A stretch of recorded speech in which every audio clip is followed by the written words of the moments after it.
Stage 4 మోకాళ్ల అరుగుదలకి నొప్పి లేకుండా కీళ్ల మార్పిడి ఆపరేషన్ చేయబడును. Doctor Ramesh Gajula, endoscopic spine ortho surgeon and pain physician, panacea spine pain ortho and sleep centre, Uppal, Hyderabad. కూటమి ప్రభుత్వం అధికారంలోకి వచ్చి కక్ష సాధింపు ధోరణితో వ్యవహరిస్తుందంటూ తీవ్రస్థాయిలో మండిపడ్డారు. వైసీపీ ఎమ్మెల్సీ అయినటువంటి వరద కళ్యాణి గారు, మనతో పాటు వరద కళ్యాణి గారు ఉన్నారు. అయితే మిథున్ రెడ్డిని లిక్కర్ స్కామ్లో ఇప్పటికే రిమాండ్ కూడా తరలించినటువంటి పరిస్థితి ఏ రకంగా చూస్తున్నారు మేడం? మిథున్ అన్నని అరెస్ట్ చేయడం జరిగింది. ఇది పూర్తిగా అక్రమ కేసు అనేసి ప్రజలందరికీ కూడా అర్థమైంది. ఎందుకంటే ముందు నుంచి మేము ఒకటే చెప్తున్నాం, ప్రభుత్వం మద్యం అమ్మితే అవినీతి జరుగుతుందా, ప్రైవేట్ వ్యక్తులకి ఇస్తే అవినీతి జరుగుతుందా? జగనన్న ప్రభుత్వంలో ప్రభుత్వం మద్యం అమ్మింది, ఇప్పుడు తీసుకుంటే ప్రైవేటు వ్యక్తులకి మద్యం అమ్మకాలు అప్పచెప్పడం జరిగింది. ఈరోజు ప్రైవేటు వ్యక్తులకు మద్యం అమ్మకాలు అప్పచెప్పడం వల్ల మద్యం వెచ్చలవిడిగా అందుబాటులోకి వచ్చింది ప్రజలకి. 70,000కి పైగా బెల్ట్ షాప్స్ కనిపిస్తూ ఉన్నాయి. పెర్మిట్ రూమ్స్ మళ్ళీ వచ్చేసాయి ఈ ఆంధ్రప్రదేశ్ రాష్ట్రంలో. గతంలో జగన్మోహన్ రెడ్డి గారు అతను ముఖ్యమంత్రిగా ఉన్న 5 ఏళ్ళలో ఒక్క డిస్టిలరీకి కూడా పర్మిషన్ ఇవ్వలేదు. చంద్రబాబు నాయుడు గారు ఎన్నో డిస్టిలరీస్కి పర్మిషన్ ఇవ్వడం జరిగింది. కానీ ఈరోజు తీసుకుంటే జగనన్న ఏ డిస్టిలరీస్ దగ్గర మద్యం కొనేవారో మరి అదే డిస్టిలరీస్ని వీళ్ళు కూడా కంటిన్యూ చేస్తూ ఉన్నారు కదా. మరి నిజంగా అక్కడ ఏమైనా అవినీతి జరిగితే వాటిని ఈరోజు క్యాన్సిల్ చేయాలి కదా. వీళ్ళు చేయట్లేదు అంటే అక్కడ జగనన్న గవర్నమెంట్లో ఏమీ అవినీతి జరగలేదనే విషయం క్లియర్గా అర్థమవుతుంది కదా. యాక్చువల్గా ఈ కూటమి అధికారంలోకి వచ్చి 13 నెలలు అయింది, ఒక్క హామీ అమలు చేయలేదు. పరిపాలనలో పూర్తిగా వైఫల్యం చెందింది. ధరలు ఒకవైపు పెరిగిపోయి, నిత్యావసర సరుకుల ధరలు, విద్యుత్ ఛార్జీల ధరలు, రిజిస్ట్రేషన్ ఛార్జెస్ ధరలు ఇవన్నీ పెరిగిపోయాయి. శాంతి భద్రతల్ని కంట్రోల్ చేయలేకపోతున్నారు వీళ్ళు. విపరీతంగా మహిళల మీద దాడులు, అఘాయిత్యాలు, అత్యాచారాలు జరుగుతూ ఉన్నాయి. వీటన్నింటితో డైవర్ట్ చేయడానికి ప్రజల్లో విపరీతమైన తీవ్రమైన వ్యతిరేకత ఈ కూటమి ప్రభుత్వం మీద వచ్చింది. కాబట్టి డైవర్షన్ పాలిటిక్స్ని వీళ్ళు నమ్ముకున్నారు. ఏ ప్రభుత్వమైనా తమ పాలనను నమ్ముకొని పాలన కోసం చెప్పుకుంటారు. కానీ ఈ కూటమి ప్రభుత్వంలో చంద్రబాబు నాయుడు గారు, మిగతా కూటమిలో సభ్యులందరూ కూడా వాళ్ళ పాలన సరిగ్గా చేయట్లేదు. కాబట్టి ప్రతిపక్ష పార్టీని అంతం చేయడానికే వాళ్ళు ప్రయత్నిస్తూ ఉన్నారు. దానికి ఉదాహరణ ముఖ్యమంత్రి స్థాయిలో ఉన్న చంద్రబాబు నాయుడు గారు ఏం చెప్పారు?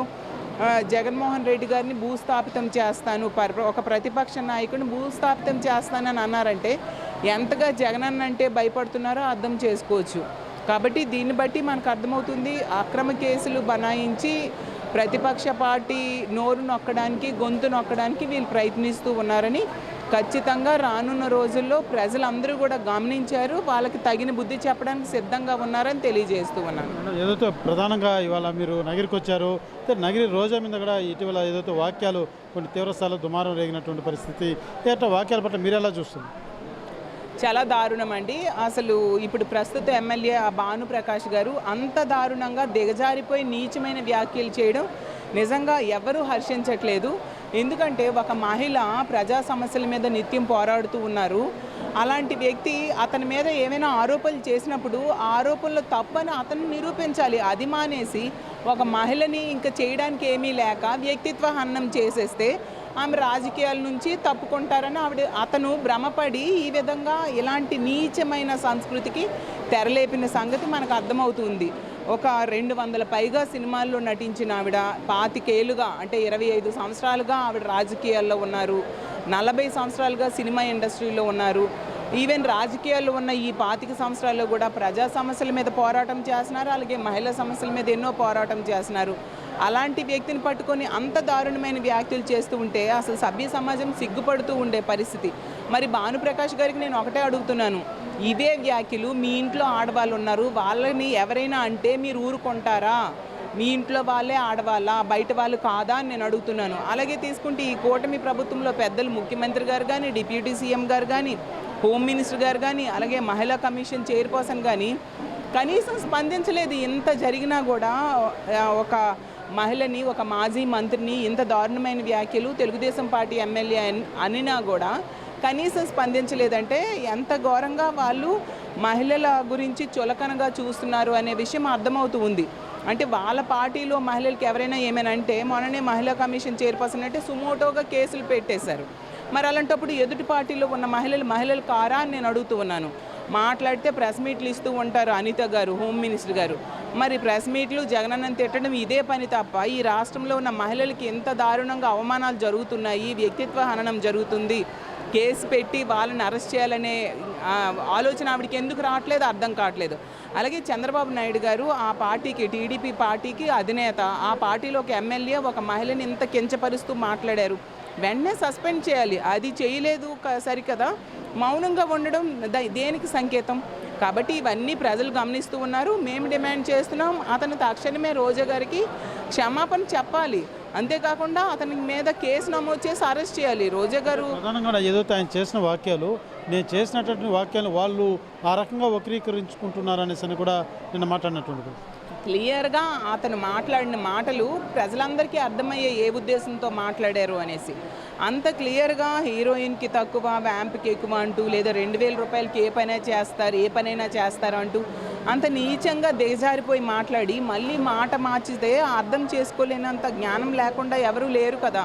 కాబట్టి తాను మీద వచ్చిన ఆరోపణల్ని వాటి నుంచి బయటపడలేక, వాటికి సమాధానం చెప్పుకోలేక, ఎదుటుగా ఉన్న మహిళని ఈ విధంగా దిగజారి మాట్లాడి నీచమైన వ్యాఖ్యలు చేస్తూ, వ్యక్తిత్వ హననం చేస్తూ పబ్బం గడుపుకోవడానికి ప్రయత్నిస్తూ ఉన్నారు. దీని మహిళా లోకం హర్షించదు. ఖచ్చితంగా రానున్న రోజుల్లో అతను దీనికి ఖచ్చితమైన పనిష్మెంట్ ప్రజాకోర్టులోనే పొందుతారని తెలియజేస్తూ ఉన్నారు. చివరిగా ఏదైతే మీరు 13 నెలలకే పూర్తి స్థాయిలో వ్యతిరేకత ఉంది, వచ్చేది మా గవర్నమెంట్, వైసీపీ గవర్నమెంట్ వస్తుందని కూడా ధీమా వ్యక్తం చేశారు. వాస్తవానికి ఈ సంవత్సరంలో అంత వ్యతిరేకత ఉందంటారా? ఖచ్చితంగా ఉందండి. ఎందుకంటే చంద్రబాబు నాయుడు గారు గతంలో 3 సార్లు ముఖ్యమంత్రి అయ్యారు, ఇది 4వసారి. 3 సార్లు ఎన్నో హామీలు ఇచ్చారు, అమలు చేయలేదు. మొన్న ఎలక్షన్లో ఏం చెప్పారు? గతంలో ఏదో పొరపాటు అయిపోయింది, ఈసారి ఇచ్చిన హామీలన్నీ అమలు చేస్తానని పదే చెప్పి ప్రజలకు మభ్యపెట్టారు. జగనన్న ఇచ్చిన హామీల కంటే 10 ఇస్తాను ఎక్కువ అనేసి చెప్పి, అంతకంటే ఎక్కువ మేలు ప్రజలకు చేస్తాను అని చెప్పి మేనిఫెస్టోలో పెట్టారు. అలాగే బాండ్స్ ఇంటింటికి పంచారు. ఈరోజు 13 నెలలైంది. 13 నెలల్లో అతను ఇస్తానన్నవే కరెక్ట్గా అమలు చేస్తే 81,000 కోట్లు ఈ రాష్ట్రంలో ఉన్న ప్రజలకు ఇవ్వాలి. అది ఇవ్వకుండా మోసం చేశారు కాబట్టి ప్రజల్లో తీవ్రమైన వ్యతిరేకత కనిపిస్తూ ఉండే పరిస్థితి. ఇచ్చిన హామీలు ఏ ఒక్కటి నెరవేర్చలేదు. ఒకవైపు ఏమో ధరలు పెరిగిపోయాయి, ప్రజలకి, మహిళలకి రక్షణ లేని పరిస్థితి. ఆడవాళ్ళకైతే ఈ కూటమి అధికారంలోకి వచ్చాక ఇంట్లో రక్షణ లేదు, బయటికి వెళ్ళినా రక్షణ లేదు, స్కూల్కి వెళ్ళినా కాలేజ్కి వెళ్ళినా స్కూల్కి వెళ్ళినా రక్షణ లేదు, పని ప్రదేశంలో కూడా రక్షణ లేదు.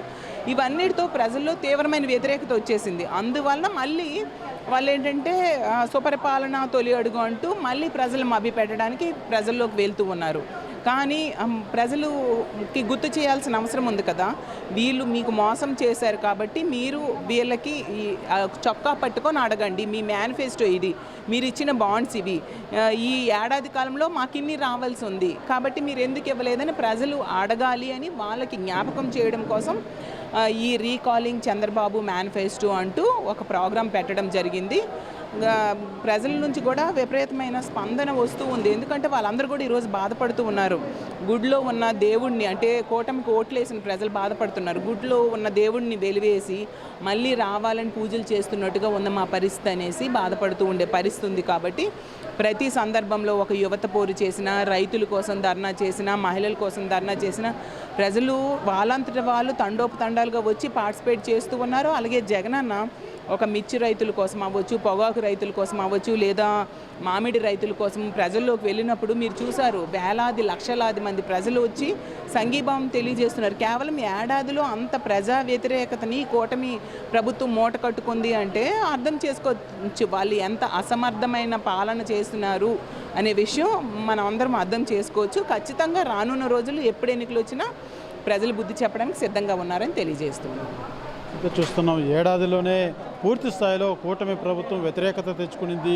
ప్రజల్లో నుంచి ఆ యొక్క వ్యతిరేకత అనేది జగన్మోహన్ రెడ్డి పర్యటనలో చాలా స్పష్టంగా కనబడుతుందంటూ కూడా ఎవరైతే వరద కళ్యాణి తెలియజేస్తున్నటువంటి పరిస్థితి. అయితే ఏదైతే ఈ యొక్క లిక్కర్ స్కామ్ సంబంధించినటువంటి అరెస్టులన్నీ కూడా కేవలం కక్షపూరితమైనటువంటి అరెస్టులే తప్ప ఇది ఇందులో నిజాయితీ లేదంటూ కూడా తీవ్రస్థాయిలో మండిపడబడి గాలి భానుప్రకాష్ చేసినటువంటి వ్యాఖ్యలు, ఎవరైతే రోజా చేయనటువంటి వ్యాఖ్యలు పట్ల తీవ్రస్థాయిలో అయితే మండిపడినటువంటి పరిస్థితి. పూర్తి స్థాయిలో క్షమాపణ చెప్పాలి, మహిళలను ఈ రకంగా ఇంత హేళన చేస్తూ మాట్లాడతారంటూ కూడా వరద కళ్యాణి తీవ్రస్థాయిలో అయితే మండిపడినటువంటి పరిస్థితి నెలకొందని చెప్పాలి. కెమెరా పర్సన్ కోటితో సురేష్, RTV, పుత్తూరు. తెలుగులో న్యూస్ కి ఫాస్టెస్ట్ యాప్ ఇప్పుడు టోటలీ న్యూ అవతార్లో జస్ట్ 5 seconds లో కంప్లీట్ న్యూస్. సోషల్ మీడియాలో ట్రెండ్స్ కి one stop solution. Live TV app voice search option తో ఇప్పుడే డౌన్లోడ్ చేయండి లేదా అప్డేట్ అయిపోండి. యాప్ లింక్ డిస్క్రిప్షన్ లో ఉంది.